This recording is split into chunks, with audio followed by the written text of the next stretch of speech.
ನಮಸ್ತೆ ಸ್ನೇಹಿತರೆ, ನಾನು ನಿಮ್ಮ ಪ್ರವೀಣ್. ಮನೆ ಏಳಿಗೆ ಆಗಬೇಕು ಗುರುಗಳೇ, ನಮ್ಮ ಮನೆ ಏಳಿಗೆ ಆಗಬೇಕು. ಇದನ್ನು ಯಾರು ಮಾಡಬೇಕಂದ್ರೆ ಮನೆಯಲ್ಲಿರುವಂಥ ಗೃಹಿಣಿ, ಸೊಸೆ ಆಗಿರ್ಬೋದು, ಅತ್ತೆ ಆಗಿರ್ಬೋದು, ಅಜ್ಜಿ ಆಗಿರ್ಬೋದು, ಅಮ್ಮ ಆಗಿರ್ಬೋದು, ಅಕ್ಕ ಆಗಿರ್ಬೋದು, ಒಟ್ಟಿನಲ್ಲಿ ಮನೆಯಲ್ಲಿರುವಂಥ ಹೆಣ್ಣು ಮಗಳು ಈ ಪ್ರಯೋಗವನ್ನು ಮಾಡಬೇಕು. ಶುಕ್ರವಾರ ದಿನ ಈ ಪ್ರಯೋಗ ಮಾಡಬೇಕು. ತಿಂಗಳಿಗೆ ಒಂದೇ ಒಂದು ಶುಕ್ರವಾರ. ಏನು ಮಾಡಬೇಕು ಆವತ್ತಿನ ದಿವಸ ಅಂದರೆ ನಮ್ಮ ಮನೆ ಅಭಿವೃದ್ಧಿ ಆಗಬೇಕು ಅಂತ ನೀವು ನೆನೆಸ್ಕೊಂಡು ನಿಮ್ಮ ಮನೆಯಲ್ಲಿ ಅಡುಗೆ ಮಾಡೋದಕ್ಕೆ ನೀವು ಅಕ್ಕಿ ಬಳಸ್ತೀರಲ್ವ, ಅದರಲ್ಲಿ ಒಂದು ಮುಷ್ಟಿ ಅಕ್ಕಿ, ಓಕೆ, ಒಂದು ಮುಷ್ಟಿ ಅಕ್ಕಿ ತೊಗೊಳ್ಳಿ, ಒಂದು ನಾಣ್ಯ ತೊಗೊಳ್ಳಿ.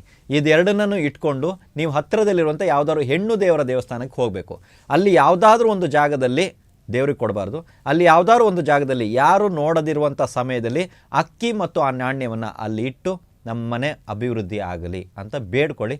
ಇಟ್ಟು ನಿಮ್ಮಿಷ್ಟಕ್ಕೆ ನೀವು ತಿರುಗಿ ನೋಡದೆ ಮನೆಗೆ ಬನ್ನಿ.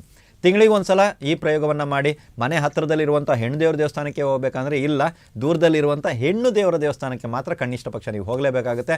ಅಕ್ಕಪಕ್ಕ ನೋಡಿ, ಅಲ್ಲಿ ಅರಳಿ ಮರ ಇದ್ದವ್ರುಗಳೇ ಅಲ್ಲಿ ಕೆಳಗಡೆ ಇಡ್ತೀನಿ ಇಡಿ, ನಾಗರಕಟ್ಟೆ ಇದೆ ಅದ್ರ ಕೆಳಗಡೆ ಇಡ್ತೀನಿ ಇಡಿ, ನಿಮ್ಮಿಷ್ಟ. ದೇವಸ್ಥಾನದ ಒಳಗಡೆ ಇರಬಾರ್ದು, ಅದರ ಆವರಣದಲ್ಲಿರುವಂಥ ಯಾವುದೇ ಸ್ಥಳದಲ್ಲಿ ಬೇಕಾದ್ರೂ ತಾವುಗಳು ಇಡಬಹುದು. ಇದನ್ನು ಇಟ್ಟು ಬನ್ನಿ. ಪ್ರತಿ ತಿಂಗಳು ಶುಕ್ರವಾರ ದಿವಸ ಒಂದೇ ಒಂದು ಶುಕ್ರವಾರ ಪ್ರಯೋಗ ಮಾಡ್ತಾ ನೋಡಿ. ನಿಮ್ಮನೆ ಏಳಿಗೆ ಆಗೋದಕ್ಕೆ, ಅಭಿವೃದ್ಧಿ ಆಗೋದಕ್ಕೆ ಸ್ಟಾರ್ಟ್ ಆಗುತ್ತೆ. ಅದಕ್ಕೆ ಮೂಲ ಕಾರಣ ನೀವಿರ್ತೀರ. ಆದರೆ ಪ್ರಯೋಗ ಗೌಪ್ಯವಾಗಿ ಮಾಡೋದಕ್ಕೆ ಮರಿಬೇಡಿ. ಎಲ್ರಿಗೂ ಒಳ್ಳೆಯದಾಗಲಿ.